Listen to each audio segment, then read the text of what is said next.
اعوذ باللہ من الشیطان الرجیم بسم اللہ الرحمن الرحیم السلام علیکم ورحمۃ اللہ وبرکاتہ۔ میرا ٹاپک ہے انقلابی نظریے کی ضروریت اور اہمیت۔ تو ہم کچھ اس کو ایڈریس کرتے ہیں۔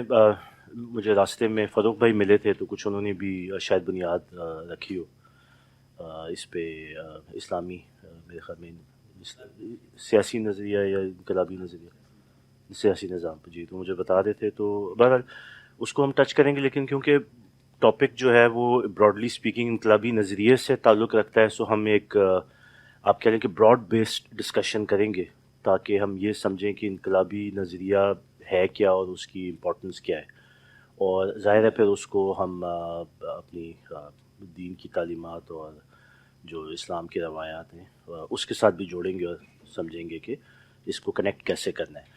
لیکن جنرلی اسپیکنگ جب ہم انقلابی نظریے کی بات کرتے ہیں یا ریولیوشنری تھاٹ یا ایک ریولیوشنری آئیڈیالوجی کی بات کرتے ہیں، تو پہلے تو ہم اس کی لغوی معنی دیکھتے ہیں کہ یہ ہے کیا، مطلب ریولیوشن کیا ہے یا انقلاب کیا ہے۔ تو مطلب یہ ہے کہ ہم کو بنیادی ڈیفینیشن کو پہلے کھولتے ہیں اور سمجھتے ہیں۔ تو ریولوشن کی جب بات ہوتی ہے تو اس کو لغوی طور پہ اس طرح ڈیفائن کیا جاتا ہے، میں تھوڑا سا انگریزی میں پڑھ کے ترجمہ بھی کرتا ہوں، کہ fundamental and relatively sudden change, یعنی کہ ایک بنیادی تبدیلی کسی ایک نظام کے اندر یا کسی ایک اسٹیٹ یا کسی ایک موجودہ حالت جو ہوتی ہے کسی چیز کی، اس کے اندر ایک بنیادی تبدیلی کا آنا، اور وہ مقابلتاً سڈن ہونا، یعنی کہ فوراً، یعنی کہ اس کا جو ٹائم سپین ہے کوئی بہت لمبا نہ ہو، وہ ایک جلدی تبدیلی آ جائے اور ایک بڑی بنیادی لیول کی تبدیلی ہو۔ تو جب اس طرح کا ایک ایونٹ ہوتا ہے تو اس کو ہم ریولوشن کہتے ہیں۔ یہ تو ایک لغوی معنی آپ سمجھ لیں اس چیز کے۔ جب ہم اس کو تھوڑا سا آگے لے کے جاتے ہیں اور ہم کہتے ہیں کہ ریولوشنری پروسیس کیا ہوتا ہے، خاص طور پہ پولیٹیکل آئیڈیالوجی کی مد میں، تو اس میں جس طرح ڈاکٹر صاحب نے بھی اس کے اوپر کافی بات کی ہے کہ جو سوشل، پولیٹیکل اور اکنامک ڈومینز ہیں ہماری سوشل سائنسز کی یا معاشرے کی، جب اس کے اندر کوئی فنڈامنٹل یا بنیادی تبدیلی آتی ہے ان میں سے کسی ایک جز میں یا کلیکٹیولی اسپیکنگ، جس طرح ہم نے اسلام میں دیکھا نبی پاک صلی اللہ علیہ وسلم کی اپنی سیرت کی روشنی میں، تو کسی ایک یا تینوں کی کٹھی جو یہ ایریاز ہیں ان میں کوئی بنیادی تبدیلی اور مقابلتاً تیزی سے تبدیلی آتی ہے، تو اس کو پولیٹیکل سائنس میں ریولوشن کا نام دیا جاتا ہے۔ تو یہ تو ایک بنیاد ہو گئی۔ یہ جو تین سوشل سائنسز ہیں ان سے آئی ایم شیور ہم لوگ کافی حد تک واقف ہیں، اور ہم نے تو زیادہ اس کو پڑھا ڈاکٹر صاحب کی نسبت سے کہ پولیٹیکل سسٹم ہے اور ایک سوشل سسٹم ہے اور ایک اکنامک سسٹم ہے، جس کو خالد عباسی صاحب نے مور ریسنٹلی زیادہ ڈیٹیل سے ایکسپلین کیا عمرانی فکر کی مد کے اندر، اور ظاہر ہے وہ ڈاکٹر صاحب کی اس سے آ رہی ہے، مولانا مودودی کی اس سے آ رہی ہے، یہ پورا ایک سلسلہ چل رہا ہے۔ تو جب ہم کہتے ہیں کہ ریولوشن کی بنیاد کیا ہے، تو ریولوشن کی بنیاد، میں یہ جوڑنا چاہ رہا ہوں کہ ریولوشن کی بنیاد بھی پولیٹیکل سائنس کے ڈومین میں وہی عمرانی فکر ہے جس کی بار بار خالد عباسی صاحب بھی بات کرتے ہیں، اور یہ ایک بیک گراؤنڈ اس لیے میں آپ کے سامنے رکھتا ہوں کیونکہ یہ پھر چیزیں آپس میں جڑیں گی۔ یہ ٹاپک آج کو دینے کا مقصد بھی یہی تھا کہ ہمیں جس انقلاب یا جس انقلابی جماعت کے ہم دائی ہیں یا جس پروسیس کے پیچھے ہم اپنی ایفرٹ کر رہے ہیں، اس کے اندر جو عمرانی فکر جڑتی ہے تو اس کی امپورٹنس اس انقلاب کے لیے کتنی زیادہ ہے۔ تو اگر ہم اپنی ریلیجس آپ کہہ لیں کہ اسکول آف تھاٹ اور یہ اسلامی جو ہماری ایک سوچ کا زاویہ ہے، اس سے ہٹ کے بھی اگر پیور ریولوشنز کو بھی اسٹڈی کریں، جو کہ بہت سارے ہیں، فرینچ ریولوشن ہے، رشیا کا بولشفک ریولوشن ہے، اینڈ سو آن، ابھی ہم آگے بات کریں گے، تو وہاں پہ بھی جب ریولوشن کی بنیاد ڈیفائن کی جاتی ہے تو وہ سوشو پولیٹیکل اکنامک سسٹم پہ ہی کی جاتی ہے۔ تو کہنے کا مقصد ہے کہ ہم نے کوئی بالکل ایک نئی طرز کی فلسفی نہیں اوریجنیٹ کی، بلکہ سوشل سائنسز کے ڈومین میں دس از اے ریکگنائزڈ فلسفی کہ یہ تین ڈومینز آر کرٹیکل، جس کے اوپر آپ کو کام بھی کرنا ہے، نظر بھی رکھنی ہے اور اس کو سمجھنا بھی ہے، جس کو ہم عمرانی فکر بھی کہتے ہیں۔ تو چلیں اسی آپ کہہ لیں کہ بہانے عمرانی فکر کا بھی ایک تعارف سامنے آ گیا۔ حالانکہ پلان نہیں تھا، لیکن اچھا یہ چیز سامنے آئی. تو تھوڑا سا اب ریولیوشن کو اور سمجھتے ہیں، کیونکہ ہمارا آج کا ٹاپک مطلب اس میں کیونکہ اسلام کا تعلق نہیں ہے یا ٹاپک میں نہیں جوڑا، سو میں اس کو براڈ بیس رکھ رہا ہوں، لیکن ہم اینڈ میں ظاہر ہے اسلام کا جو ریولیوشنری یا تھاٹ پروسیس ہے اس پہ جائیں گے. لیکن انقلابی نظریے کا جو آئیڈیالوجی ہے یا جو اس کا لاجک ہے یا اس کی جو امپورٹنس ہے، وہ ہم کوشش کرتے ہیں کہ اچھی طرح سمجھیں.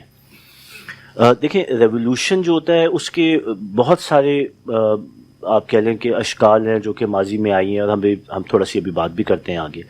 لیکن ریولیوشن کی ایک خاصیت ضرور ہے جو کہ ہسٹری میں دیکھیں تو آپ کو سامنے نظر آئے گی کہ ریولیوشن یا ریولیوشن کی آئیڈیالوجی پہلے ڈومیسٹک ہوتی ہے، یعنی کہ جس جگہ پہ وہ آئیڈیالوجی متعارف ہوئی وہ وہاں پہ پہلے پاپولر ہوتی ہے.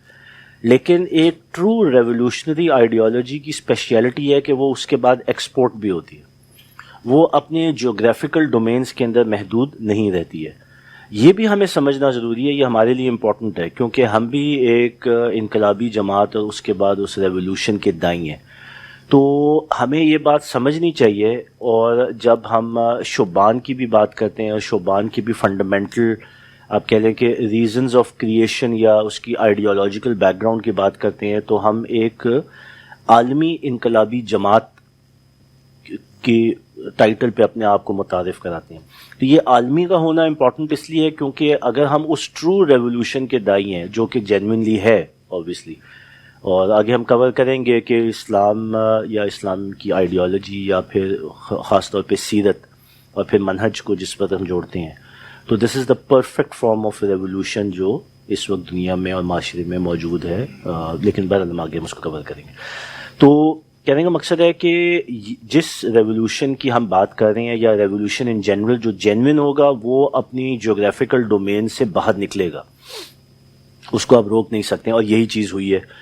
تو بہرحال آگے ہم کچھ ریولیوشنز، فرینچ ریولیوشن اور بولشوک ریولیوشن ہے اس کے بارے میں تھوڑی اب بات بھی کریں گے، اور ہم دیکھیں گے بھی کہ وہ کس طرح پھر ایکسپینڈ بھی ہوا اور آج تک اس کے تانے بانے، یعنی کہ 100 سال سے اوپر ہو گیا، 125 سال ہو گئے، لیکن آج بھی وہ ایگزسٹ کرتا ہے اور بڑی شد و مت کے ساتھ کرتا ہے.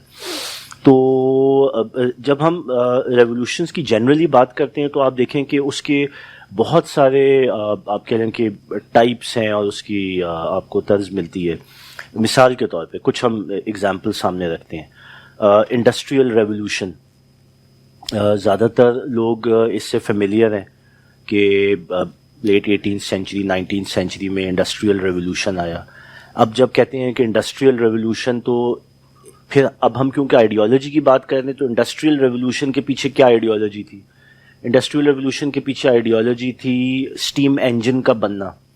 اب اسٹیم انجن کے بننے سے جو آپ یاد کریں کہ fundamental and relatively sudden change, جو اس کا ترجمہ ہے لغوی ترجمہ، فنڈامنٹل چینج یہ آئی کہ اسٹیم انجن نے جو مشقت کی ایک ڈپینڈنسی تھی، یعنی کہ مین پاور، ہیومن ریسورس، اگر آپ نے ہل چلانا ہے تو آپ نے جو بیل ہے اس کے پیچھے جو وہ ہوتا ہے اس کو کیا کہتے ہیں، ہل جو ہوتا ہے، اس کے اوپر وہ بندہ ہوگا، اس کا زور بازو ہوگا، وہ خود کھڑا ہوگا، اس کا وزن ہوگا، یعنی کہ جو ہیومن اس کے اندر اسٹرینتھ انوالوڈ ہے.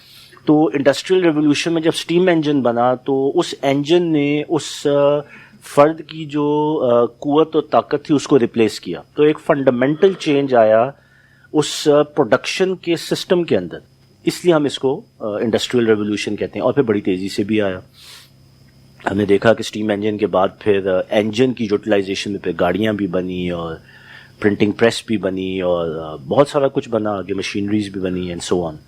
تو یہ ایک ایگزامپل ہے ریولیوشن کی جس کو انڈسٹریل ریولیوشن کہتے ہیں. پھر اس سے بالکل ایک اپوزٹ، میں مطلب آپ کا نا یہ ایگزامپل کچھ لسٹ اس لیے بنائی ہے کہ ذہن کھلے ہمارا کہ انقلاب ہے کیا چیز اور کیسے کیسے ہسٹری میں آیا ہے.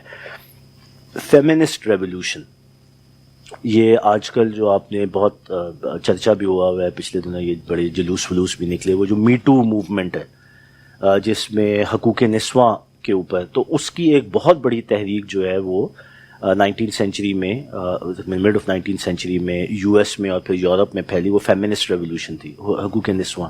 اب ہم ریولیوشن کیوں کہتے ہیں؟ کیونکہ وہ بھی ایک فنڈامنٹل چینج تھی، کیونکہ اس سے پہلے اب ہم یورپین اینڈ امریکن جو ڈیولپڈ ورلڈ ہے اس کے کلچر کی بات کر رہے ہیں, ان کے اقدار کی بات کر رہے ہیں. تو 1950 سے پہلے وہ سوسائٹیز بھی کافی کنزرویٹو ہوتی تھیں.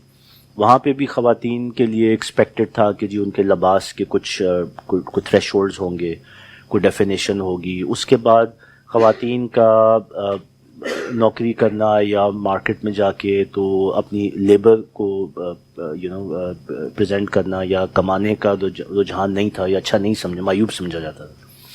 اور خواتین کا زیادہ فیملی اورینٹڈ ایک وہ تھا, جو آپ کہہ لیں کہ جو رول تھا اس معاشرے کے اندر. جو فنڈامنٹل چینج یہ آیا کہ یہ جو فیمنسٹ موومنٹ چلی ہے, اس کے بعد خواتین کی جو ویسٹرن یورپ اور یو ایس کے اندر پوزیشن تھی وہ بہت زیادہ لبرل ہو گئی. تو وہ جو ظاہر ہے اللہ کا یہ آرڈر ہے, مرد بنائے عورت بنائے, تو عورت کی جو وہ ڈومین ایک دم ایکسپینڈ ہوئی ہے. تو یہ ایک فنڈامنٹل چینج تھا, آپ کہہ لیں کہ جینڈرز کی جو ڈومین ہے اس کے اندر, اور بہت تیز بھی تھا. اس کے بعد اتنی تیزی سے پھیلا, پھر ماڈرنزم, پھر اس کے بعد فیشن انڈسٹری, اور پھر اس کے بعد بہت سارا کچھ, پھر تو فحاشی اور عریانی اور بہت کچھ آگے آج سب کے سامنے ہے. لیکن یہ جتنی بھی موومنٹ چل رہی ہے, جو یہاں پہ بھی می ٹو موومنٹ ہے, جو خواتین بےہودہ حرکتیں ہیں, وہ پلے کارڈز اٹھا کے جو سارا کچھ کرتی رہی ہیں, تو اس کی جو بنیاد تھی یہ فیمنسٹ موومنٹ. تو یہ ایک فیمنسٹ ریولوشن ہسٹری میں جانا جاتا ہے. پھر ایک سائنٹیفک ریولوشن بھی آیا, اس میں سائنس اینڈ ٹیکنالوجی میں خاص طور پہ آپ کی جو ڈیجیٹائزیشن ہے, اور اب تو اس دور کی جو سائنٹیفک ریولوشن ہے اس میں آرٹیفیشل انٹیلیجنس ہے, جس کو کہا جاتا ہے کہ ایک گیم چینجر ہے آگے, جو کہ انسانوں کو ریپلیس کرے گا. تو جو ڈیجیٹائزیشن تھی, یعنی کہ جو سافٹ ویئر کا مشینری کے ساتھ انوالو ہونا. اگر آپ دیکھیں کہ سٹیجز میں انڈسٹریل ریولوشن آیا تو انسان کی زور بازو کو مشین نے ریپلیس کیا, اسٹیم انجن کی جو ہم بات کر رہے تھے. تو اس انجن کے پیچھے بھی ایک فرد ہوتا تھا جو اس کا آپریٹر ہوتا تھا, جہاں سے آپ کی جو انڈسٹریلائزیشن کی بیچ پروڈکشن, اور پھر جو ہمارا آج کا اسکولنگ سسٹم انٹروڈیوس ہوا, اور جو وہ کہتے ہیں کہ بیچ پروڈکشن کا کانسیپٹ تھا. لیکن اس کے پیچھے بھی افراد ہوتے تھے جو آپریٹرز ہوتے تھے. لیکن جب سائنٹیفک ریولوشن آیا تو ان افراد کو بھی سافٹ ویئرز نے ریپلیس کر دیا. تو پوری ایک فیکٹری ہے, اس میں 2 یا 3 ٹوٹل لوگ ہوں گے. پہلے ہزاروں لوگ ہوتے تھے. ایک گاڑی بنانے کی فیکٹری ہے تو اس میں 1,500-2 ہزار بندہ کام کر رہا ہوتا تھا. اب یہ ہے کہ چند درجن ہوتے ہیں, باقی روبوٹس ہیں, سافٹ ویئرز ہیں. تو مطلب یہ ایک سائنٹیفک ریولوشن اس کی ایک ایگزامپل ہے. اسی طرح اگر ہم تھوڑا سا آ جائیں آپ کہہ لیں کہ اکنامک سائڈ پہ, تو ایک ریولوشن آیا جس کو ہم کیپٹلسٹ ریولوشن کہتے ہیں. وہ کیا تھا؟ وہ ایک ایڈم اسمتھ کا پورا کانسیپٹ, اور اس کے بعد پھر بینکنگ انڈسٹری اور فیڈرل ریزرو کا بننا, اور پھر ایک پورا نیا نظام انٹروڈیوس ہونا دنیا کے لیے اکانومی یا اکنامکس کے پوائنٹ آف ویو سے. تو یاد کریں کہ ہم نے وہ 3 جو سیگمنٹس رکھے تھے کہ social, political and economic domain کے اندر اگر آتا ہے تو وہ پولیٹیکل سائنسز میں. تو کیپٹلسٹ ریولوشن ایک بہت بڑا ریولوشن تھا. اس نے پورا طریقے کا دنیا کی جو اکانومی کی پوری جو زاویے ہیں, ان کے پورے جو تھریش ہولڈز ہیں وہی چینج کر دیے. انسان کو مٹیریلزم کے پیچھے لگایا, ریسورس میکسیمائزیشن فلانا. خیر کیپٹلزم کی ایک لمبی بحث ہے, لیکن وہ اٹ سیلف بھی ایک ریولوشن تھا. لوگوں کو ایک خاص اکنامکس کے پوائنٹ آف ویو سے ایک خاص آپ نے راستے پہ چڑھا دیا اور دوڑا دیا, اور آج بھی دوڑ رہے ہیں. پھر بالکل ایک ڈفرینٹ طرز میں دیکھیں تو گرین ریولوشن آیا. یہ انڈیا میں آیا. انڈیا میں پارٹیشن کے بعد ظاہر ہے پاپولیشن بہت بڑی تھی. یہ گرین ریولوشن چائنا میں بھی آیا. پاپولیشن بہت بڑی تھی, افراد کو فیڈ کرنا تھا, پیچھے وسائل نہیں تھے, تو انہوں نے ریسرچ کی, اس کے اوپر سیڈ پروڈکشن پہ کام کیا, پلانٹ جینیٹکس کے اوپر کام کیا.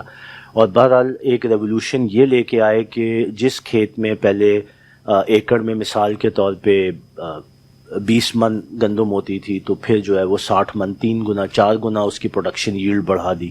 تو اس سے کیا ہوا کہ جو کیپیسٹی جو بڑی ہے تو وہ ایک پورا ملک کے اندر پھر لینڈ ریفارم انڈیا کے اندر آئے.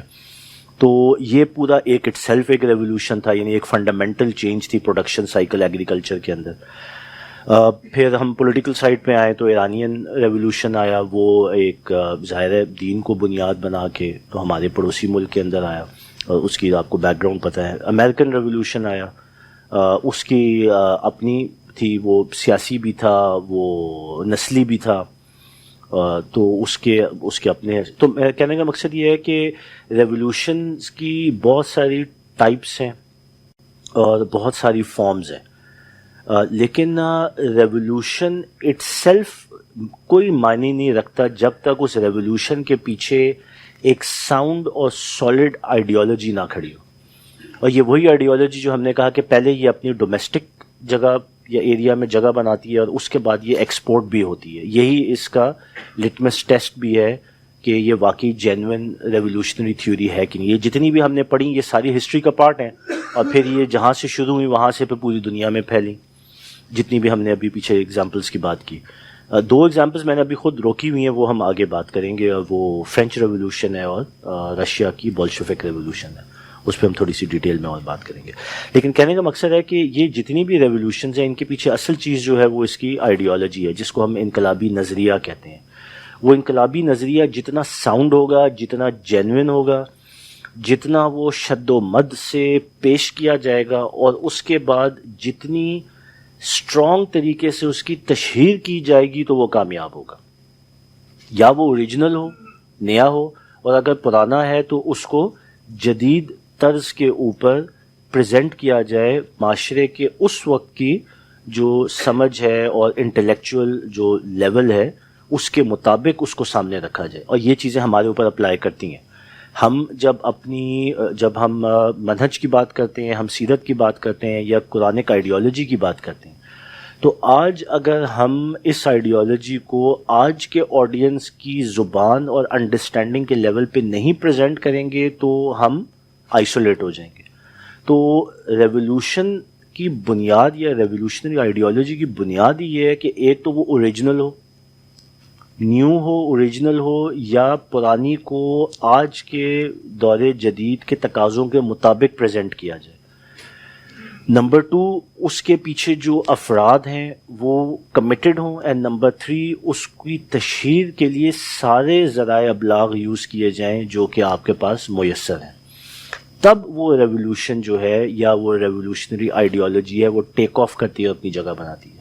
بس ہم اس کو ادھر ہی روکیں گے کیونکہ ہمارا مقصد یہ نہیں ہے کہ ریولوشن کیسے لے کے آنا ہے، ہمارا مقصد ہے ریولوشنری یا انقلابی نظریہ یا آئیڈیالوجی کو سمجھنا یا اس کی امپورٹنس کو سمجھنا۔ تو لیکن بہرحال یہ اپنی جگہ ایک امپورٹنٹ بحث ہے، اور یہ ہمارے سے جڑتی ہے کہ جب ہم ایک انقلابی جماعت کے داعی ہونے کا دعویٰ کرتے ہیں تو پھر اس کا ترجمہ کیا ہے، اور پھر اس ریولوشن کو آگے کیسے لے کے جانا ہے۔ یہ پروسیس آف ریولوشن ہے، یہ ڈاکٹر صاحب نے بڑی ڈیٹیل سے منہج انقلاب نبوی کے اندر بات بھی کی ہے۔ اس پہ میں اینڈ میں آؤں گا، لیکن اس کو میں تھوڑا سا اس سے پہلے جوڑنا چاہتا ہوں کیونکہ ٹاپک ہمارا براڈ تھا، تو اچھی اپرچونٹی مل گئی کہ ہم 2 بڑے ریولوشنز جو ریسنٹ پاسٹ میں ہوئے ہیں ان کے بارے میں بات کر سکیں۔ ایک ہے فرینچ ریولوشن اور ایک ہے بولشوک ریولوشن جو روس میں آیا، جس کے آگے پھر آج کمیونزم یا سوشلسٹ پارٹیز کا بننا یا مارکسسٹ جو ہیں اور آج بھی ہیں، دا ریڈ پارٹی۔ تو یہ کون سے ریولوشن ہے اور ان کے پیچھے کیا بنیاد ہے، اور پھر ہم اینڈ میں آئیں گے اسلام کے اوپر۔ تو تھوڑی ہم بات کرتے ہیں، پہلے ہم آتے ہیں فرینچ ریولوشن کے اوپر، اور ہم یہ دیکھتے ہیں کہ فرینچ ریولوشن فرانس میں آیا، یہ کوئی 1786 کی بات ہے جب یہ ریولوشن نے اپنی جڑیں پکڑی اور یہ ٹریگر ہوا۔ فرینچ ریولوشن جو ہم نے 3 سیگمنٹس ریولوشن کے بات کی تھی، جو عمرانی فکر بھی جس کو ہم کہتے ہیں، social, political and economics. Basically social sciences میں تو یہ سارے ہی آ جاتے ہیں، لیکن سوشل زیادہ معاشرے سے مطابق رکھتا ہے۔ جس طرح ہم نے کہا کہ فیمنسٹ ریولوشن تھا تو وہ ایک معاشرے کی اقدار میں چینج آئی، لیکن اگر ہم کہیں کہ فرینچ ریولوشن جو آیا وہ ایک خالصتاً پولیٹیکل ریولوشن تھا۔ اور وہ پولیٹیکل ریولوشن کس طرح تھا کہ اس وقت کے فرانس میں وہاں کا بادشاہ کنگ لوئی دا 16 یعنی کہ 16واں کنگ لوئی جو بادشاہ تھا، وہاں پہ کلاس سسٹم ایگزسٹ کرتا تھا، ایک ایرسٹوکریسی تھی یعنی کہ ایک ایلیٹ کا طبقہ تھا. اور مزے کی بات ہے کہ جب یہ بندہ پڑھ رہا ہوتا ہے تو آج کے حالات اتنا ریفلیکٹ کر رہے ہوتے ہیں کہ ماضی ریپیٹ شاید ہونے جا رہا ہے ہمارے سامنے. اور شاید اسی لیے یہ ٹاپک امپورٹنٹ بھی ہے کیونکہ ہسٹری سے ہمیں فیوچر کے ایونٹس کو سمجھنا اور فور کاسٹ کرنے میں ہیلپ بھی ملتی ہے. تو ذہن میں یہ رکھتے ہوئے چیزوں کو آپ بھی جوڑیے گا، میں بھی کوشش کروں گا کہ جوڑوں. تو ایک ایرسٹوکریسی کا، ایک ایلیٹ کا ایک کلاس سسٹم تھا جو حکمران تھے، بادشاہ تھے، زیادہ ایگرو بیس تھا، فیوڈل انوائرمنٹ تھی. اور اس کے بعد جو دوسرا طبقہ تھا وہ تھا جو عوام الناس تھے، جو محنت کش تھے. جو فیوڈل اور ایرسٹوکریٹس یعنی کہ حکمران طبقہ تھا وہ اپنی عیاشیوں میں بالکل مست تھا اور گم تھا، اور وہ حاکم بھی تھے یعنی کہ طاقت بھی ساری ان کے پاس تھی. اور جو نیچے ورکنگ کلاس تھی یعنی کہ عوام تھی یا کامن سٹیزن تھے، وہ انتہائی معاشی بدحالی کا شکار تھے، اور غربت تھی، ان کے اوپر سارے ٹیکسز لگائے جاتے تھے. اور پتہ نہیں کیوں آج ایسے ہی فیل ہوتا ہے کہ اسی طرح کے معاشرے میں ہم بھی بیٹھے ہوئے ہیں.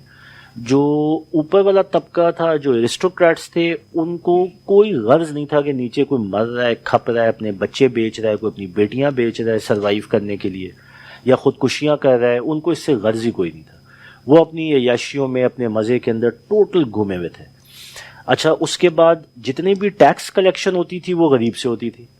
جو ایرسٹوکریٹس تھے وہ غریب سے کم ٹیکس دیتے تھے، یہ شاید دیتے ہی نہیں تھے. اور یہاں پہ سارا جبر تھا، اور اس ٹیکس کو لینے کے لیے پھر بڑے بڑے جیل تھے. آج کی نیب ہو گئی، آج کی FBI ہو گئی، آج کی قانون سازیاں ہو گئیں، پکڑ دھکڑ ہو گئی. لیکن جو ایرسٹوکریٹس تھے ان کی عیاشیاں یہ تھیں کہ ان کے بڑے بڑے محل، بڑے بڑے باغ، اور ان کو مطلب کوئی پریشانی اور کوئی ٹینشن نہیں تھی. تو بات وہی ہے کہ آج کے زمانے کے کہ بچے باہر پڑھتے ہیں، اثاثے باہر رکھے جاتے ہیں، گھومنے کے لیے باہر جاتے ہیں، میڈیکل ٹریٹمنٹ کے لیے باہر جاتے ہیں، تو اس ملک سے تو کوئی کنیکشن ہی نہیں ہے. تو ایگزیکٹلی وہی حال تھا وہاں پہ بھی اس کلاس سسٹم کا. تو جو پولیٹیکل ریولوشن یہ ہے کہ جو نیچے کی پسی ہوئی کلاس تھی، ایک پوائنٹ پہ آ کے انہوں نے کہا کہ انف از انف، بس بہت ہو گیا، اب اس سے آگے ایکسیپٹیبل نہیں ہے. تو وہاں سے پھر ایک بغاوت کا سلسلہ شروع ہوا، اور یہ تقریباً 1793 میں جو ایرسٹوکریسی یعنی کہ وہاں کی پوری وہ جو ایک حکمران طبقہ تھا اس کا انہوں نے کایا پلٹا. لیکن یہ ایک عوامی بغاوت تھی، یہ آرگنائز نہیں تھا. اس لیے جب بھی ہسٹری میں فرینچ ریولوشن کی بات کی جاتی ہے تو اس کے اندر بہت زیادہ قتل و غارت ہے، بہت زیادہ ظلم و ستم ہے، اور مطلب کافی بے ڈھنگا ہے. کس نے کس کو مارا، کس نے کدھر سے ٹیک اوور کیا اس کے بعد. لیکن بنیادی طور پہ جو چیز کریٹ ہوئی وہ ایک ریپبلک کا کانسیپٹ کریٹ ہوا. مطلب اس کو ہم ریولوشن کیوں کہتے ہیں؟ ایک وہ کلچر تھا جو حکمرانوں کا، بادشاہوں کا، فیوڈلز کا چلا آ رہا تھا، اور پھر اس کے بعد عوامی بغاوت کے بعد جو نئی آئیڈیالوجی جنریٹ ہوئی وہ ریپبلک کی تھی، جس میں پبلک یعنی عوام تھی، اس کی حکومت کی جو پوٹینشل تھا وہ سامنے آیا کہ اٹ از پاسبل، جہاں سے ہماری ایک ڈیموکریٹک سسٹم بھی ایوالو ہو کے نکلا جو پارلیمنٹری سسٹم ہے. یہ آج کا پارلیمنٹری سسٹم کی جو بنیادیں ہیں یہ پڑی ہی وہاں پہ ہیں فرینچ ریولوشن سے.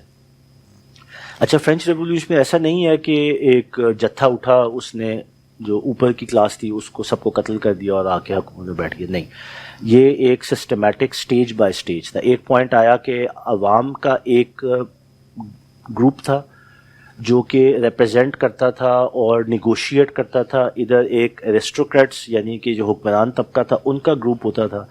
حکومت مل کے چلاتے رہے، بادشاہ کو سائڈ پہ کیا، لیکن جو رولنگ کلاس تھی اس کو مین سٹریم میں انوالو رکھا. یہاں سے ہی لیفٹ، رائٹ اور سینٹر کا کانسیپٹ آیا کہ ایک پارٹی جو تھی وہ رائٹ پہ چلی گئی، ایک لیفٹ پہ چلی گئی، اور ایک دونوں کے جو ہم خیال تھے وہ سینٹر آ گئے.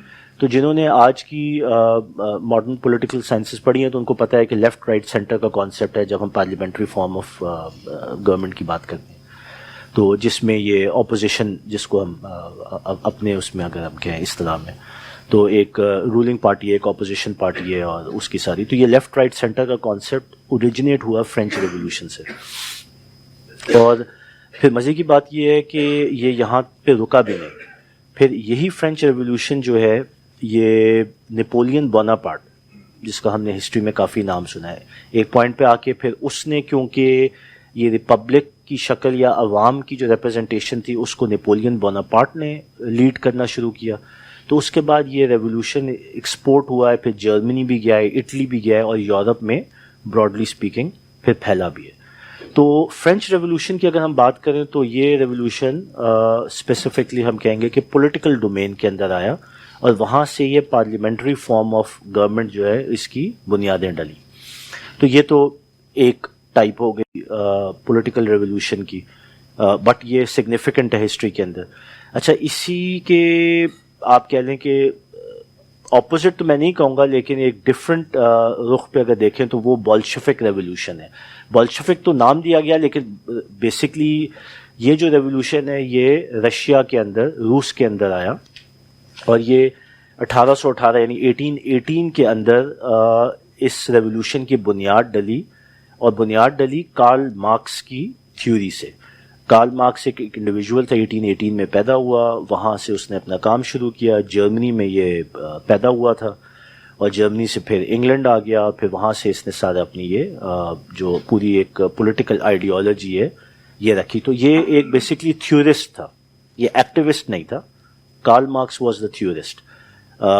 بولشوک ریولوشن تو کافی بعد کی چیز ہے, تقریباً 100 سال بعد کی ہے, لیکن اس کی بنیادیں جو پڑی تھیں وہ کارل مارکس نے رکھیں اور مارکسزم سے رکھیں. اب مارکسزم اور یہ ہم کیونکہ انقلابی نظریے کی بات کر رہے ہیں, اس لیے ہم تھوڑا سا یہ سمجھ رہے ہیں کہ یہ ساری پارٹیز اور یہ ساری جو کانسیپٹس ہیں یہ نکلے کہاں سے ہیں. پھر ہم جوڑیں گے کہ ان کو آج ان کی ہمارے اوپر کیا امپورٹنس ہے. تو بولشوک ریولوشن, اب ہم بنیاد پہ جاتے ہیں کہ یہ ریولوشن آیا کیوں. یہ اکنامک ریولوشن تھا, اور یہ اس لیے تھا کیونکہ روس کے اندر اس ٹائم پہ جو عوام کی جو معاشی سٹینڈرڈز تھے وہ بہت ابتر تھے. لوگوں کو روزگار کے بہت زیادہ پرابلمز تھے. اس وقت جو وہی سسٹم تھا ایرسٹوکریٹس کا ہی تھا, اور فیوڈلز تھے, اور زارز جو کہ بادشاہ ہوتے تھے روس کے وہ حکومت کرتے تھے. لیکن لوگوں کے پاس جو روزگار تھی اور جاب اپرچونٹیز تھیں وہ بہت محدود تھیں. تو لوگوں کے اندر یہ ایک آپ کہہ لیں کہ ایک غم و غصہ جنریٹ ہو رہا تھا کہ یہ نظام چل نہیں رہا ہے, اور اس کے اندر کوئی نہ کوئی تبدیلی آنی چاہیے. اور ریولوشن کی جب آپ بنیاد بھی دیکھتے ہیں تو جو پولیٹیکل سائنس یا سوشل سائنسز کہتی ہیں وہ یہ کہ ریولوشن کے پیچھے جو بنیاد ہے وہ اس انگزائٹی کی ہے جو عوام کے اندر بلڈ ہوتی ہے. یعنی کہ وہ فرسٹریشن ہے کہ یہ نظام جس کے اندر ہم ابھی بیٹھے ہوئے ہیں یہ نہیں چل رہا. آپ کا کیا خیال ہے کہ یہ جو ہماری بھی انوائرمنٹ میں ہر دوسرے دن ایک نیا تجربہ کرتے ہیں, ابھی ایک تجربہ کیا وہ اب نظر آ گیا کہ فیل ہو گیا ہے, اور دوسرا تجربہ آپ کرنے جا رہے ہیں پریزیڈنشل فارم آف گورنمنٹ کا, تو یہ تجربے کیوں کر رہے ہیں؟ کیونکہ جو کرنے والے ہیں ان کو ہسٹری نے یہ سکھایا ہے کہ اگر آپ یہ تجربے کر کے سلوشن نہیں دیں گے تو یہ بوائلنگ پوائنٹ پہ آئے گا, اور جب یہ پھٹے گا تو وہ چیز آئے گی جو شاید آپ کی مرضی کی نہ ہو. اچھی ہوگی بری ہوگی وہ ایک الگ ڈبیٹ ہے, اور اسی لیے ہم ریولوشنز کو بھی پڑھ رہے ہیں. فرینچ ریولوشن آیا, اس میں اس وقت کی رولنگ ایلیٹ کیا کر سکی؟ وہ ایک عوامی موومنٹ تھی, اور وہاں سے یہ پارلیمنٹری فارم اور یہ ایک ڈیموکریٹک سسٹم جو ہے نئی ماڈرن شکل میں وہ ایک دم سامنے آ گیا. اسی طرح روس کی جو زارز کی حکومت ہے, اگر کوئی پڑھے تو جتنا ان کا جاہو جلال اور جتنا ان کی وہ کہتے ہیں نا کہ ان کے پاس مائٹ اور اسٹرینتھ تھی, اتنا بڑا روس, اور اس کے جو زار جتنے وہ ظالم ہوتے تھے, تو کوئی سوچ بھی نہیں سکتا تھا کہ ان کو کوئی ہلا سکے گا. لیکن وہ کیونکہ اسپیس کریٹ ہوئی لوگوں کے اندر, وہ فرسٹریشن اتنی زیادہ ہو گئی کیونکہ لوگوں کے روزگار, گھر, لائف سٹائل وہ چل نہیں رہا تھا. اور مزے کی بات ہے کہ اس کا اینٹی تھیسس تھا کیپٹلزم. یعنی کہ بولشفک ریولوشن کی اگر آپ بنیاد دیکھیں گے تو اس بنیاد میں جو فرسٹریشن تھی وہ کمپیریٹیو تھی, کیونکہ ایک طرف کیپٹلسٹ سسٹم تھا, اور وہاں پہ افراط زر, وہاں پہ progress, development, science technology, job opportunities وہ بڑی ریپڈلی اوپر جا رہی تھیں. تو اس کو دیکھ کے تو ظاہر ہے احساس محرومی دوسری طرف پہ پیدا ہوتی ہے, کیونکہ وہ ایک بالکل ڈفرینٹ نظام کے تحت چل رہا تھا. تو وہاں پہ پھر اس کے اینٹی تھیسس میں یہ جو ریولوشن ہے جس کو ہم اکنامک ریولوشن کہتے ہیں. تو روس کے اندر یہ ریولوشن آیا تاکہ اکنامک سسٹم چینج ہو، اور آیا تو عوام کے اندر سے اور عوام کی ہی فرسٹریشن سے، لیکن یہ کوئی عوامی انقلاب نہیں تھا. یہ عوامی انقلاب سے زیادہ اٹ واز این آئیڈیولوجیکل انقلاب. اور یہ شاید ہمیں جب ہم منہج کی بات کرتے ہیں اور جب ہم بات کرتے ہیں کہ ہم سیرت کو سامنے رکھتے ہوئے کوئی فیوچر میں انقلاب ایکسپیکٹ کریں، تو اس میں یہ بہت ریلیونٹ ہے، کیونکہ اس کی بنیاد رکھی ایک تھیورسٹ نے جو کہ خود انقلابی نہیں تھا. وہ تھیورسٹ تھا کارل مارکس. کارل مارکس نے جو تھیوری رکھی وہ رکھی کہ جی ایک طرف کیپٹلزم ہے، اور کیپٹلزم جو ہے وہ عوام کا استحصال کرتا ہے. تو کیپٹلزم کے اندر جو برائیاں ہیں ان کو ہم اوور کم کر سکتے ہیں ایک نئی تھیوری سے، اور وہ تھیوری ہے عوامی. اور عوامی تھیوری یہ ہے کہ یار انسان، عوام، ان کی ویلفیئر، ان کی فلاح و بہبود یہ زیادہ امپورٹنٹ ہے ایز کمپیئرڈ کہ آپ کتنی انڈسٹریل ڈیولپمنٹ، کتنی گروتھ، کتنے وسائل کو کریٹ کر رہے ہیں. تو یہ ایک کارل مارکس کی پوری ایک تھیوری تھی. اور کارل مارکس ذہن میں رکھیں کہ روس میں نہیں تھا، کارل مارکس یورپ کے اندر تھا، جرمنی میں پیدا ہوا تھا، اور اس کے بعد انگلینڈ کے اندر آ کے لنڈن کے اندر بیٹھا ہوا یہ ساری مارکسسٹ کی جو تھیوری ہے وہ پریزنٹ کر رہا تھا. تو اس نے بات کی انسان کی، عوام کی اور لوگوں کی فلاح و بہبود کی. اس کی تھیوری کی جو بنیاد یہ تھی، اور یہ امپورٹنٹ اس لیے کیونکہ ہم جب اپنی بات کریں گے تو جو اسلامک آئیڈیالوجی ہے، ٹھیک ہے، وہ ان دونوں کے کہیں بیچ میں ہے. کچھ حصے اس کے مارکسزم سے بھی ملتے ہیں یا سوشلسٹ تھیوری سے بھی ملتے ہیں، اور کچھ کیپٹلسٹ سے بھی ملتے ہیں. اس لیے ان دونوں کا ایک موازنہ ہمارے ذہن میں ہونا ضروری ہے، لیکن وہ ہم اینڈ میں آ کے اس کے اوپر بات کرتے ہیں. تو کارل مارکس نے یہ کہا کہ یہ جو کیپٹلسٹ سسٹم ہے جس کے اندر انڈسٹریل ریولوشن آ چکا ہے، جس کے اندر لوگوں کو مشین کی طرح استعمال کیا جا رہا ہے، اور وہاں پہ ایک طبقہ وہ ہے جو کہ وسائل کے اوپر قابض ہے، اور ایک وہ طبقہ ہے جس کو روبوٹ یا مشین کی طرح لگایا ہوا ہے کام کرنے پہ. وہ دن رات کام کرتا ہے، ٹیکس بھی دیتا ہے، محنت بھی کرتا ہے، لیکن وسائل کا سارا کنٹرول جو ہے وہ انڈسٹریلسٹ یا وہ ایلیٹسٹ جو ہے وہ اپنے پاس رکھ لیتا ہے. پھر اسی طرح بینکنگ سسٹم بھی آیا. بینکنگ سسٹم نے اس پروسیس کو اور زیادہ کہتے ہیں کہ چار چاند لگا دیے. تو کارل مارکس کی جو تھیوری تھی وہ یہ کہتی تھی کہ انسان کو اس کی بنیادی حقوق تب ملیں گے جب وہ ایک آزاد انسان ہوگا. یعنی کہ حریت کا جو کانسیپٹ تھا وہ بنیاد بنی مارکسزم کی. اور حریت کے اندر اس نے کہا کہ یہ جو آپ لوگوں کو دن رات مٹیریلزم کے پیچھے اور وسائل کریٹ کرنے کے پیچھے لگا رہے ہیں، اس سے لوگوں کا بھی استحصال ہوتا ہے اور ریسورسز کا بھی استحصال ہوتا ہے. اصل میں جو بنیادی ایک معاشرے کی ضروریات ہیں اس سے زیادہ آپ پروڈیوس کر لیتے ہیں صرف اپنے وسائل کو میکسیمائز کرنے کے لیے. تو اس کی جگہ آپ لوگوں کو آسانیاں پرووائڈ کریں. کوئی بھی کسی کی بھی پرائیویٹ پراپرٹی یا جاگیریں نہیں ہونی چاہیے، یعنی کہ وہ جو فیوڈلز کا پورا کانسیپٹ تھا اس کو نگیٹ کیا. انڈسٹریلسٹ کا جو کانسیپٹ تھا اس کو بھی نگیٹ کیا کہ جتنی بھی سورسز آف پروڈکشن یعنی انڈسٹری اور آپ کے جتنے بھی پروڈکشن کے وسائل ہیں وہ بھی حکومت کے ہونے چاہیے. حکومت سے مراد یہ ہے کہ وہ ساری عوام کے مشترکہ ہونے چاہیے. لوگ جو ہیں وہ اپنا حصہ ڈالیں، اتنا پروڈیوس کریں جتنا اس معاشرے کو ضرورت ہے، اور اس کے بعد لوگ ایک آسان زندگی گزاریں. وہ کہتے ہیں کہ ٹیک اٹ ایزی کریں. یہ جو صبح دوپہر شام مرد عورت سب کو آپ نے ایک دوڑ میں لگایا ہوا ہے کہ بھاگو، محنت کرو، صبح دوپہر شام کام کرو، اس کی ضرورت نہیں ہے. آپ کی ایک آزاد انسان وہ ہے جو اپنے لیے بھی ٹائم نکالے، اپنے بچوں کے لیے ٹائم نکالے، فیملی کے لیے ٹائم نکالے، اور اتنا کنٹریبیوٹ کرے جتنا ضرورت ہے. تو یہ ایک ظاہر ہے، پھر اس تھیوری تو بہت اس کی ڈیٹیلڈ ہے، لیکن بنیادی سطح کے اوپر اس نے ہیومن ویلفیئر کی بات کی. اسی طرح جو کانسیپٹ کیپٹلزم میں آیا کہ جو کام نہیں کرتا اس کو فائر کر دو، تو یہاں پہ فائر کرنے کا کوئی کانسیپٹ نہیں تھا کہ اسٹیٹ جو ہوگی وہ ماں کی حیثیت رکھے گی اور وہ سب کی ویلفیئر بھی دیکھے گی، اور ہر ایک کو ایک بیسک بنیادی ایکول لیول کے اوپر ٹریٹ کیا جائے گا. تو بہرحال یہ ایک بہت پاورفل آئیڈیالوجی تھی، اور اگر آپ اس کو اسٹڈی کریں تو اور اس وقت کے حالات کو دیکھیں تو اس میں میرٹس بھی بہت تھے، اور آج بھی اگر دیکھیں تو اس میں بڑے میرٹس نظر آتے ہیں. اگر ہم جینوئنلی مطلب یہ جتنی بھی سوشلسٹ پارٹیز ہیں اور جو مارکسسٹ تھیوری ہے اس کو سامنے رکھیں گے تو اس کے اندر واقعی بڑا میرٹس ہیں، کیونکہ جو کیپٹلزم نے اس وقت انسانیت کے ساتھ کیا ہے تو واقعی یہ بہت سہانا خواب نظر آتا ہے. وہ الگ بات ہے کہ time and history has proven کہ دس ہیز آلسو فیلڈ. اسی لیے میں کہتا ہوں کہ اسلام ان دو کے بیچ میں ہے، and it is a perfect balance between the two. اس کی اسٹرینتھس اور اس کی اسٹرینتھس کو دونوں کو ایکومولیٹ کرتا ہے. لیکن ظاہر وہ ایک ہمارا ابھی بحث کا ٹاپک تو نہیں ہے، لیکن اس کو تھوڑا بہت ٹچ کر لیں گے آگے جا کے. تو روس کے اندر جو ریولیوشن تھا، اگر ہم اس کو تھوڑا سا کمپلیشن کی طرف لے کے جائیں تو کارل مارکس تو تھیورسٹ تھا، اس نے اپنی تھیوری دے دی. اس تھیوری کو اڈاپٹ کس نے کیا؟ اس تھیوری کو اڈاپٹ کیا لینن نے، اور لینن تقریباً 1917 میں پولیٹیکل منظر نامے پہ آیا.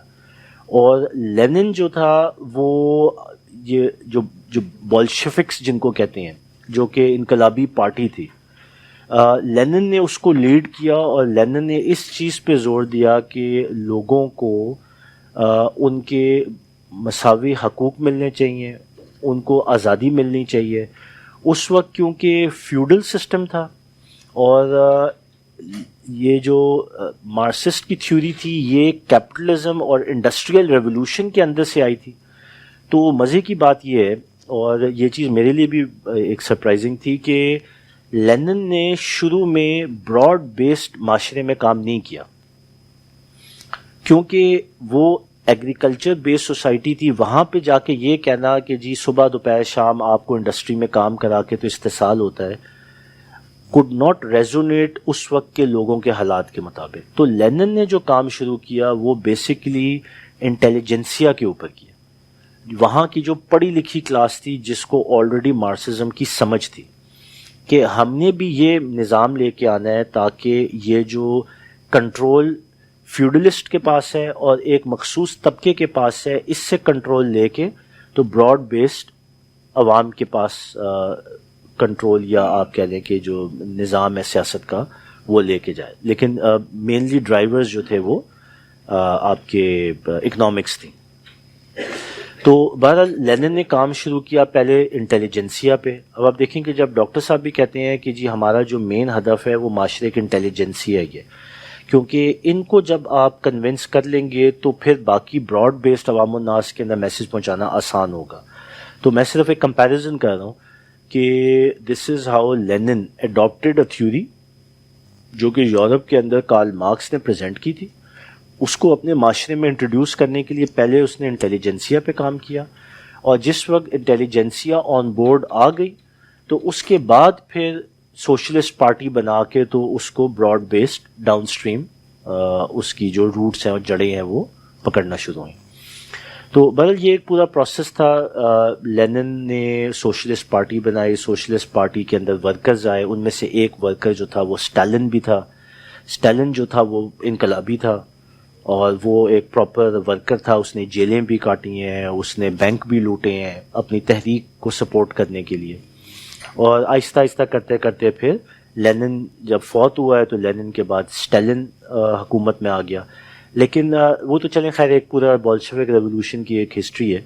لیکن مزے کی بات یہ ہے کہ بولشوک ریولوشن شروع ہوا لوگوں انسان کی ویلفیئر اور حریت کے سلوگنز کو لے کے کہ انسان کو آزاد ہونا چاہیے، حقوق مساوات پہ مطلب برابر ہونی چاہیے، اور انسان کو ایک پیسفل سکون والی زندگی گزارنی چاہیے، یہ انڈسٹریلسٹ کے چکر میں نہیں پڑنا چاہیے.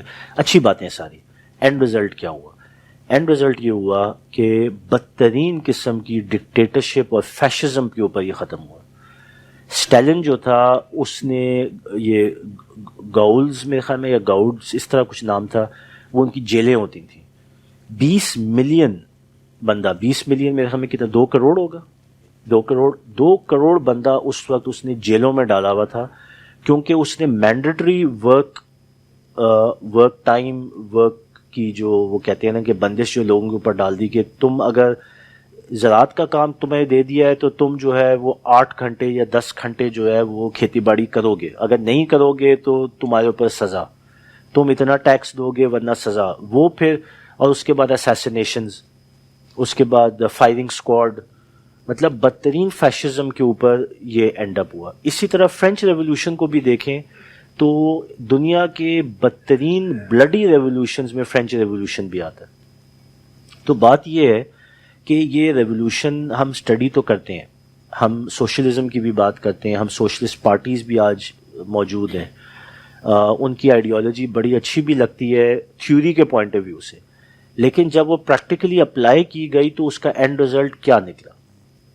دس is important to keep in mind, کیونکہ جب ہم انقلابی نظریے کی بات کرتے ہیں تو اس کے پیچھے اس کی پختگی, اس کا جینوئن ہونا, اور پھر اس جینوئن کے پیچھے اس کو اس انقلابی پروسیس کے اندر لے کے آ کے ایک کامیاب ماڈل ڈپلوائے کرنا, اصل میں یہ تقاضے. جو ریولوشنری تھاٹ پروسیس یا آئیڈیالوجی یا انقلابی نظریہ ہے وہ تبھی کامیاب ہے جب اس کا اینڈ رزلٹ کامیاب ہے. اور اگر آپ اس ڈومین میں دیکھیں گے, اور اس کے اندر ہم جتنی بھی مثالیں, فرینچ کی ہم نے لی, رشین ریولوشن کی لی, آپ کیپٹلزم کی لے لیں. آج کیپٹلزم اگر کوئی کہے کہ مٹیریلزم یا مادی طور پہ کیپٹلزم بہت کامیاب ہے, کہ یار دیکھو ویسٹ کہاں سے کہاں پہنچ گیا, سائنس اینڈ ٹیکنالوجی میں کتنے آگے ہیں, انڈسٹری میں, ریسورسز میں, لائف سٹائل میں, یہ ایک آرگیومنٹ ہے. اگر آپ کسی لیفٹسٹ کو یا کسی لبرل سے بات کریں گے تو یہ بڑی ایک اسٹرانگ آرگیومنٹ وہ دیتے ہیں, یار اپنا منہ دیکھو, ان کا دیکھو, تم کہاں کھڑے ہوئے, وہ کہاں کھڑے ہوئے, تم کہتے ہو کہ جی. لیکن اس معاشرے کے اندر چلے جائیں تو کیا وہاں پہ استحصال نہیں ہے؟ انسان کا بہت بڑا استحصال ہے. وہاں پہ بھی ایک رولنگ کلاس ہے جو ایلیٹ عیاشی کر رہی ہے, اور باقی سارے اسی جبری نظام کے نیچے ہیں. وہی میاں بھی کام کرے گا, بیوی بھی کام کرے گی, روز کے 10-10 12-12 گھنٹے کام کریں گے, ایک نہیں 2 نوکریاں کر رہے ہیں. 40% سے لے کر 60% تک ٹیکس ڈائریکٹ اور انڈائریکٹ وہاں پہ دے رہے ہیں. اور ساری زندگی کا محور یہ ہے کہ ایک اچھی زندگی, اچھی لائف سٹائل کے لیے ٹرک کی بتی کے پیچھے لگے ہوئے ہیں اور دوڑ رہے ہیں, اور مل کے دوڑ رہے ہیں, اور سب دوڑ رہے ہیں, اور نہ ختم ہونے والی دوڑ ہے. کیونکہ بہرحال وہ پورا ایک جو ٹاپک ہم پہلے بات کر چکے ہیں جس میں وہ بینکنگ سسٹم اور انفلیشن اور وہ ساری چیزیں شامل ہیں. تو کون سا نظام ایسا ہے جس میں اینڈ میں آ کے تو استحصال نہیں ہے, یا پھر وہ نظام جو جینوئنلی انسان کے لیے ایک وہ کہتے ہیں کہ ایک ریلیف پرووائڈ کر سکتے ہیں.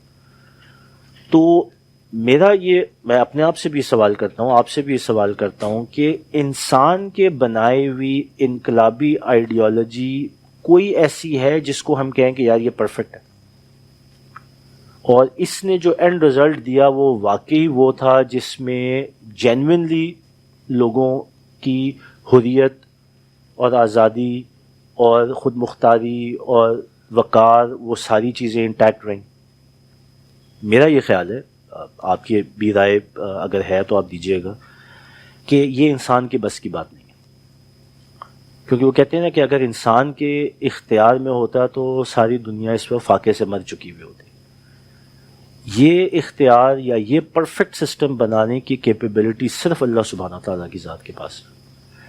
اس لیے جب ہم کہتے ہیں کہ جو Islamic form of political system ہے, جس کو ڈاکٹر صاحب نے منہج انقلاب نبوی بھی کہا, یا جس کو ہم کہتے ہیں کہ سیرت, یا وہ نظام جو نبی پاک صلی اللہ علیہ وسلم نے ہمیں دیا اور قائم کر کے دکھایا, اور اس کے بعد ایک معاشرہ کریٹ ہوا جو کہ نہ صرف فنڈامنٹل چینج جس نے کریٹ کی اپنے ایریا کے اندر, بلکہ بہت ریپڈلی ایکسپورٹ بھی ہو گیا, اور اس کے بعد ایک عالمی لیول کے اوپر ایک پولیٹیکل آئیڈیالوجی بن گیا جو کہ آج بھی کھڑی ہے.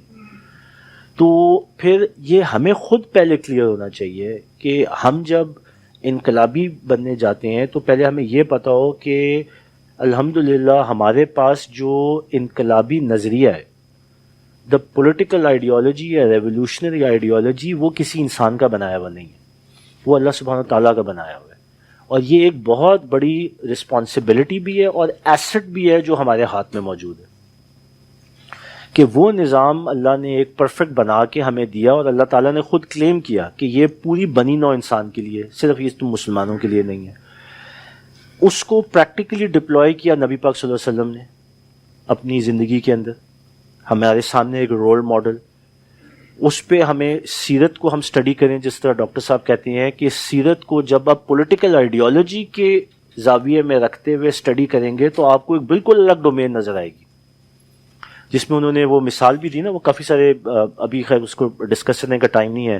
جس طرح ایم این رائے کی انہوں نے بات کی، اور ایچ جی ویلز کی بات کی، مائیکل ہارٹ کی بات کی، کہ یہ وہ لوگ ہیں جنہوں نے نبی پاک صلی اللہ علیہ وسلم کی ذات کو آئیڈینٹیفائی کیا، اور پھر ان کو وہ زاویے ریکگنائز کیے جو کہ ویسٹ کے لیے بڑے حیران کن تھے کہ وہ ریکگنائز کریں. یعنی کہ ایز اے پروفٹ بھی perfect, as a statesman بھی perfect, as a military ruler یا ملٹری جنرل بھی پرفیکٹ، پھر اس کے بعد ایز اے فیملی مین بھی پرفیکٹ. ہر اینگل سے آپ دیکھیں تو وہ پورا ایک نظام، مطلب کوئی کسی ایکسٹریمسٹ آئیڈیالوجی کی طرف بھی نہیں گئے، ہر چیز ایک بیلنس میں رکھی. پولیٹیکل نیگوشیٹر بہت آئیڈیل. تو کہنے کا مقصد ہے کہ ہمیں یہ احساس ہونا چاہیے کہ جس انقلابی نظریے کے ہم دائی ہیں وہ انسان کا بنایا ہوا نہیں ہے، وہ اللہ کا بنایا ہوا ہے. اس لیے وہ پرفیکٹ ہے اور وہ ایک آئیڈیل سلوشن پریزنٹ کرتا ہے لوگوں کو. سو جب ہم اپنے ساتھ ڈیبیٹ کریں یا کسی اور کے ساتھ ڈیبیٹ کریں تو پہلے تو ہمیں اس چیز پہ کلیئر ہونا چاہیے کہ یہ جتنے بھی آپ کو ریولیوشنری تھاٹ پروسیس کے دائی ملتے ہیں، ان کے ریولیوشنز کے اینڈ رزلٹ پہلے سٹڈی کریں اور ان سے پوچھیں کہ بتاؤ تم نے انسانیت کو، یا تمہارے اس نظریے نے انسانیت کو آخرکار کہاں پہنچایا. کچھ مثالیں تو آپ کے سامنے میں نے رکھی. اور اس کے بعد پھر ہمیں یہ دیکھنا ہے کہ جس آئیڈیالوجی یا جس نظریے کو ہم کیری کر رہے ہیں وہ جب ہم پریکٹیکل فارم میں دنیا میں دیکھتے ہیں تو اس کی شکل کو اتنی اچھی بھی نہیں نظر آتی. مقصد نظریہ، انقلابی نظریہ تو اللہ تعالیٰ کا دیا ہوا ہے، ٹھیک ہے، ہمیں سیرت سے سیکھنے کو ملا، ٹھیک ہے، قرآن اس کا لٹریچر ہے، اور ہم مانتے ہیں کہ یہ ڈیوائن ہے، اللہ کی طرف سے ہے تو ہے بھی پرفیکٹ. تو پھر بنیادی سوال اٹھتا یہ ہے کہ آج وہ نظریہ یا وہ ریولیوشنری تھاٹ کیوں بظاہر ناکام ہے. مطلب میں اصل میں کنکلوڈ یہاں پہ اس کو کرنا چاہتا ہوں. یہ ہمارے لیے سوال ہے کہ کیا نظریے میں پرابلم ہے، ریولیوشنری تھاٹ پروسیس میں پرابلم ہے، یا ریولیوشنسٹس میں پرابلم ہے. ہم اپنے آپ کو انقلابی کہتے ہیں، کچھ انقلاب کے بینچ مارکس ہم نے ابھی پڑھے، اسٹڈی کیے، ٹھیک ہے. تو بات یہ ہے کہ انسان کے بنائے ہوئے انقلابیوں نے لے کے آئے، ان کو کامیابی سے ڈپلوائے بھی کیا، اور اس کے بعد انقلابی نظریے کی کمزوری کی وجہ سے وہ ڈی ٹریک بھی ہو گئے اور وہ فائدے مند کی جگہ نقصان دہ ہو گئے. تو ہمارے پاس وہ پرفیکٹ انقلاب کا نظریہ موجود ہے، لیکن وہ کیوں کامیاب نہیں؟ تو انگلی ہماری طرف تو اٹھتی ہے. تو اس چیز پہ ہمیں سوچنا چاہیے کہ ہماری انقلابیت کے اندر کیا کمی ہے. اگر ہم کہیں کہ ہم جینوئنلی آگے بڑھنا چاہتے ہیں تو سیرت سے سٹارٹ کر کے، کیونکہ وہ بینچ مارک ہے جس کو ڈاکٹر صاحب نے بڑی خوبصورتی سے منہج انقلاب نبوی کے اندر آپ کہہ لیں کہ اسٹرکچر کر کے پریزنٹ کیا. تو یہ ایک آپریٹنگ ماڈل ہے جو ہمارے پاس موجود ہے، لیکن اس کے ساتھ ساتھ باقی ریولیوشنریز کو بھی اسٹڈی کریں. ہمیں یہ نگیٹ نہیں کر دینا چاہیے، یا ہمیں اپنے آپ کو کسی ڈبے کے اندر آئسولیٹ کر کے بند نہیں کر لینا چاہیے کہ ہم اپنی آنکھیں بند کر لیں گے. کام آپ نے معاشرے کے اندر کرنا ہے. تو جب آپ ڈیبیٹ کریں گے تو آپ سوشلسٹ سے بھی کریں گے، اور کیپٹلسٹ سے بھی کریں گے، لیفٹسٹ سے بھی کریں گے، رائٹسٹ سے بھی کریں گے، ماڈرنسٹ سے بھی کریں گے. تو اس لیے ہمیں یہ ادراک ہونا چاہیے کہ یہ جو باقی بھی ریولیوشنز آئے تو ان کے پیچھے جو ریولیوشنری پروسیس تھا، آئیڈیالوجی تھی، وہ کیا تھی، انہوں نے کس طرح کام کیا اور انہوں نے ان کو نافذ کر کے دکھایا. ہمیں اپنی سٹینڈرڈز کو اپ کرنے کی ضرورت ہے. ہم جب بات کرتے ہیں کہ فرینچ اس کے پیچھے کون لوگ تھے، ان کی کیا پرسنالٹی تھی، ان کی کیا سوچ تھی، بولشفک تھے ان کے پیچھے کیا تھی، کارل مارکس کون تھا، لینن کون تھا، اسٹیلن کون تھا، اچھے تھے برے تھے، اس سے ہماری ڈبیٹ نہیں ہے. How did they make their revolution successful? اور پھر سب سے پرفیکٹ اس کا وہی نبی پاک صلی اللہ علیہ وسلم کی ذات، سیرت کو اسٹڈی کر کے اپنے سامنے وہ بینچ مارک رکھیں کہ جی دنیا کا سب سے perfect revolutionary thought and practical application of that revolution, اور اس کو ثابت بھی کر کے دکھا دی. دا لیونگ رول ماڈل جو ہمارے سامنے موجود ہے، تو وہ سب ہمارے پاس موجود ہے، لیکن وہ انقلاب نہیں آتا. تو کیا انقلاب میں پرابلم ہے یا انقلاب کے دائیوں میں پرابلم ہے؟ اور اگر ہمیں اس بات کا ادراک ہو جائے اور ہم کانشیسلی اویئر ہو جائیں تو پھر ہمیں اپنی تحریکیت کے اوپر غور کرنا چاہیے اور تحریکیت کو کا گیئر شفٹ کرنا چاہیے. ایک بات ضرور ہے کہ کوئی بھی انقلاب جو ہے وہ قربانی کے بغیر نہیں آتا. تو قربانی تو ہمیں ہر حال میں دینی پڑے گی. اب کس نے کس لیول کی قربانی دینی ہے یہ ہر ایک کا اپنا معاملہ ہے. اللہ تعالیٰ نے تقاضے سیٹ کر دیے کامیابی کے کہ میرے ساتھ رشتہ تمہارا یا میرے سامنے تمہارے درجے بلند کب ہوں گے. تو ہم نے کتنی قربانی دینی ہے یہ ہمارا ایک ذاتی انفرادی فیصلہ ہے. لیکن جب ہم یہ کہتے ہیں کہ جی ہم مسلمان، اسلام سب سے آئیڈیل، ٹھیک ہے، اور ہم جو ہے وہ دائی، لیکن ہمارا جو انقلاب ہے وہ میں یہ تو نہیں کہوں گا کہ ناکام ہے، کیونکہ وہ تو غلط بات ہوگی، کیونکہ ناکام تو بالکل بھی نہیں ہے. یہ تو ایک پروسیس ہے جو کامیاب ہونا ہی ہونا ہے. اس کی تو ہمیں پہلے جو حدیث کے اندر ڈائریکشن بھی ہے. لیکن میں یہ کہوں گا کہ یہ انقلاب ان ویٹنگ ہے. اب ہم وہ کامیاب اور خوش قسمت لوگ ہوں جو اس انقلاب ان ویٹنگ کو برپا کر لے، یا اللہ تعالیٰ کسی اور سے کرا لے گا، یہ ہمارا فیصلہ ہے. تو اللہ کرے کہ ہم سب اس مشن پہ ہوں، اور یہ انقلاب ان ویٹنگ جو اللہ تعالیٰ نے ہمیں دیا ہے اور نبی پاک صلی اللہ علیہ وسلم نے ہمیں سونپ کے گئے ہیں، تو ہم ہی ہوں جو اس کو برپا کر سکیں. اور اسی میں ہی ہماری کامیابی ہے، اور یہی میرے تو خیال میں الٹیمیٹ سکسیس ہے اگر ہم دیکھیں صحیح زاویے سے. تو میرے خیال میں انقلابی نظریے کی ضرورت اور اہمیت آئی تھنک سب کو کلیئر ہے. اور منہج انقلاب نبوی جو ہے، وہ جو بک بھی ہے، ڈاکٹر صاحب کے لیکچرز بھی ہیں، وہ ایک اچھا بینچ مارک ہے اس پورے مدعے کو. ظاہر ہے میں تو خود بھی ایک چھوٹا سا اسٹوڈنٹ ہی ہوں، تو کوشش کر کے آپ کے سامنے جو چیز رکھی، لیکن وہ ماسٹر پیس ہے. اور پھر اس کے بعد اوبویسلی سیرت جو کہ پورا خزانہ ہے اس پورے پروسیس کا، اور پھر ظاہر ہے اس کے پیچھے جو قرآن جو اللہ کی طرف سے ڈائریکشنز بنے. تو یہ پورا روڈ میپ ہمارے سامنے ہے، اس دعا کے ساتھ کہ ہم سب اس انقلاب کو برپا کریں اور جینوئنلی برپا کریں.